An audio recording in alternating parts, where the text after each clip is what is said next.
Hello students, good morning everyone. Dear students, today we are going to start our rest of English grammar topic tense.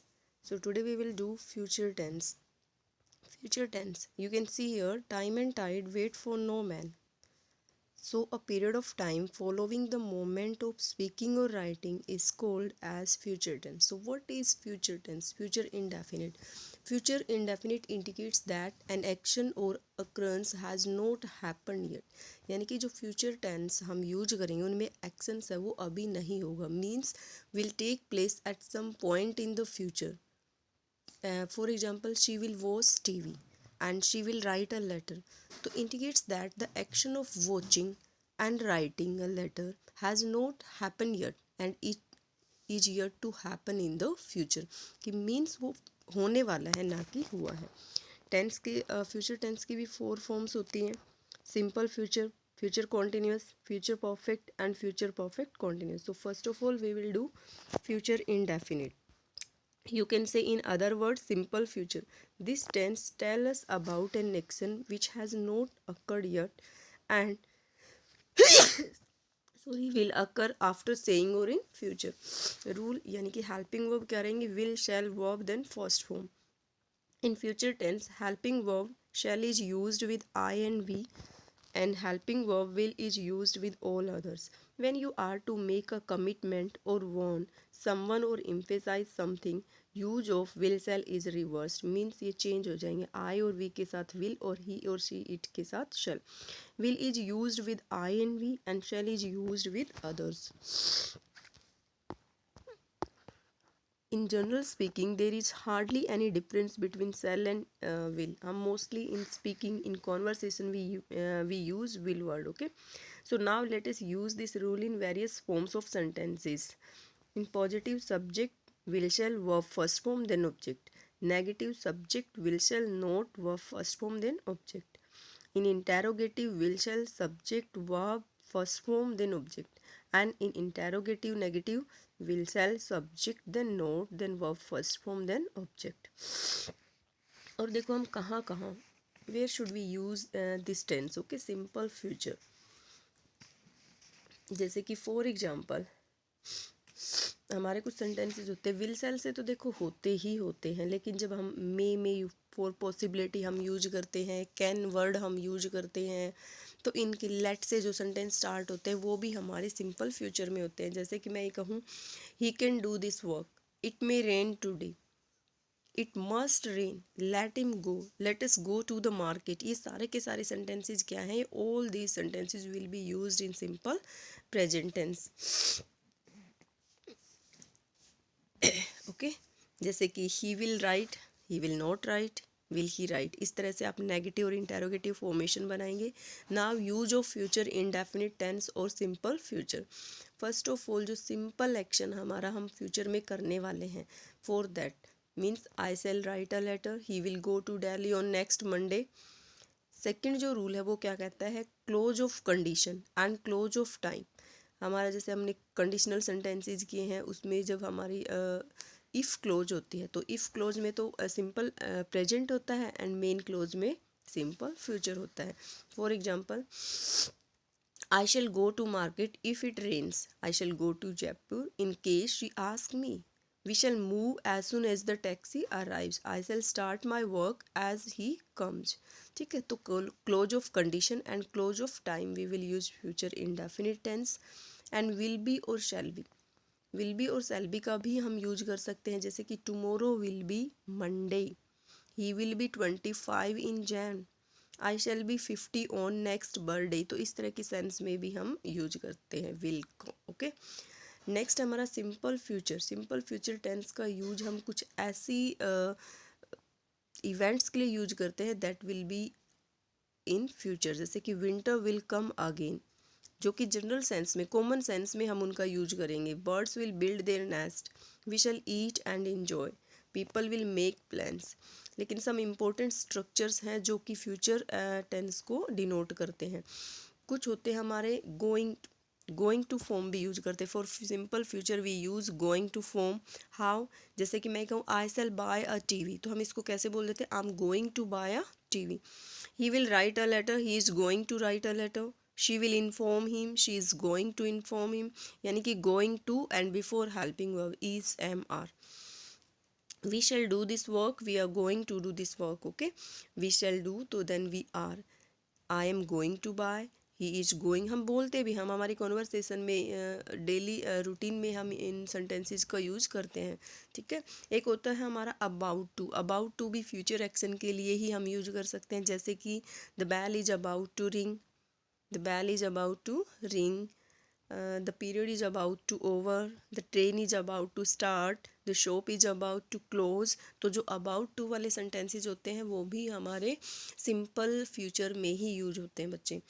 Present indefinite के कुछ ऐसे भी sentences होते हैं जो हमारे फ्यूचर एक्शन को रेफ़र करते हैं, जैसे कि mister Sharma retire on 31 December. ठीक है. यूज़ तो हम क्या कर रहे हैं, सिंपल प्रेजेंट टेंस, बट ये सेंस किसकी दे रहा है, फ्यूचर की. The president visits Gujarat tomorrow. Present continuous tense भी है जो फ्यूचर एक्शन को ही डिनोट करते हैं, जैसे we are meeting today in the evening, the wedding is on Sunday next. Okay. कुछ हमारे इज एम आर में भी हम यूज करते हैं, फ्यूचर एक्शंस को एक्सप्रेस करते हैं, जैसे कि I am to go there, मुझे वहाँ जाना है. He is to complete his work, उसे अपना काम कंप्लीट करना है, ये भी हमारे फ्यूचर एक्शन को ही एक्सप्रेस करते हैं. They are to come here tomorrow. तो ये बातें आपको याद रखनी है. फर्स्ट है going to, about to, is am are to, then we one. ये हमारे स्ट्रक्चर्स हैं, वो सिंपल प्रेजेंट के ही रहेंगे. नेक्स्ट हमारा आता है future continuous tense. Future continuous tense, it is use to express an ongoing और कॉन्टिन्यूड एक्शन इन फ्यूचर. जो हम फ्यूचर की कॉन्टिन्यूटी को एक्सप्रेस करते हैं, then we use this tense, future continuous tense.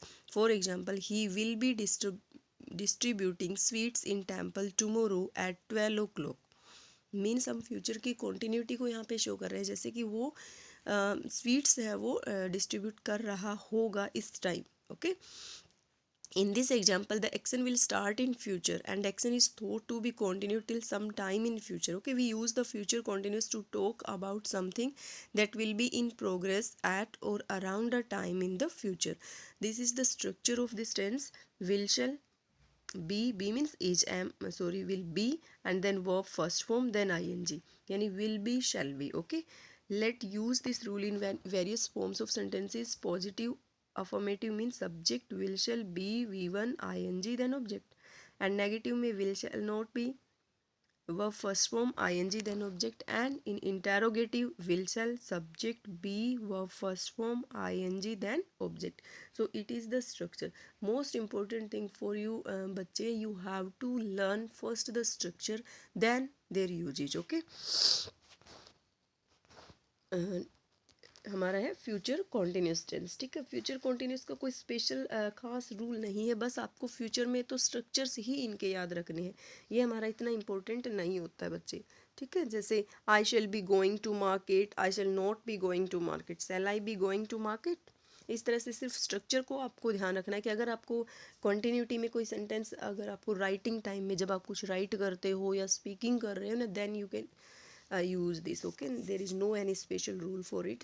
Next आता है हमारा future perfect tense. Future perfect, it is used to express an action which will happen occur in future. ये जो है वो किस उस एक्शन को एक्सप्रेस करने के लिए यूज किया जाता है जो कि फ्यूचर में हैपन होगा, विल बी कम्प्लीटेड, और ये शो करेगा कि एक सर्टेन टाइम रेफरेंस के अंदर वो कंप्लीट होगा.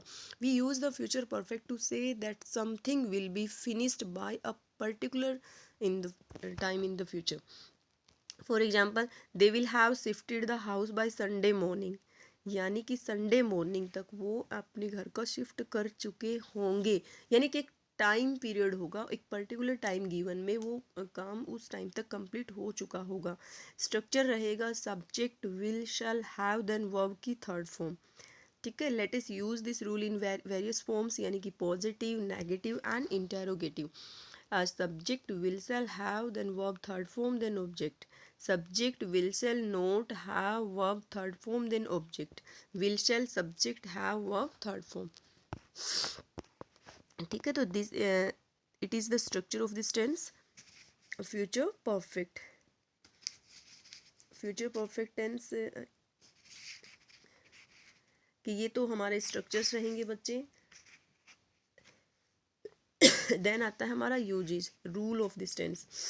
फर्स्ट तो है कि अगर कोई भी हमारा एक्शन है वो किसी फ्यूचर टाइम में कंप्लीट हो रहा है, जैसे कि I shall have passed my graduation by next year, एक टाइम रेफरेंस में आप अपने एक्शन को कंप्लीट कर रहे हैं।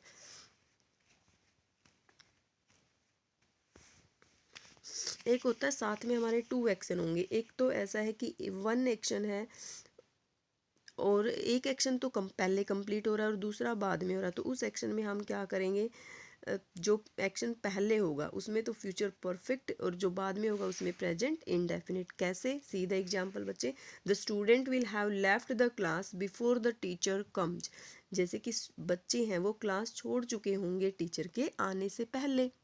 ठीक है, तो यानी पहला एक्शन कौन हो रहा है, बच्चों का क्लास का छोड़ना, और दूसरा कौन सा हो रहा है, टीचर का क्लास में एंट्री करना। तो जो बाद में होगा उसके लिए सिंपल प्रेजेंट एंड फर्स्ट में होगा उसके लिए future perfect. See and more examples बच्चे, the principal will have started before I reach there, the function will have started before we reach there, the mechanic will have repaired the TV before it strikes 8। ठीक है, तो आपका इसमें to actions अकर करेंगे इन one sense में ही, but that action will be finished first, then we will use future perfect, and for second action we will use simple present tense. कुछ हम इस सेंस में भी यूज करेंगे कि कुछ एक्शंस हमारे ऐसे होते हैं जिनको हम क्या मान लेते हैं कि वो पहले से ही होंगे, जैसे कि you will have heard about mother Teresa, हमें नहीं पता लेकिन हम सिर्फ उसको स्पोज कर रहे हैं, थिंक कर रहे हैं कि भाई क्या पता आपने पहले ही सुन रखा होगा इसके बारे में। You will have heard about our plans of investment, we will have read the newspaper so far, they will have heard about the accident by this time. सिर्फ यहाँ पे थिंकिंग रहेगी हमारी, कंसिड्रेशन। ओके, सिर्फ हम अज्यूम करेंगे यहाँ पे।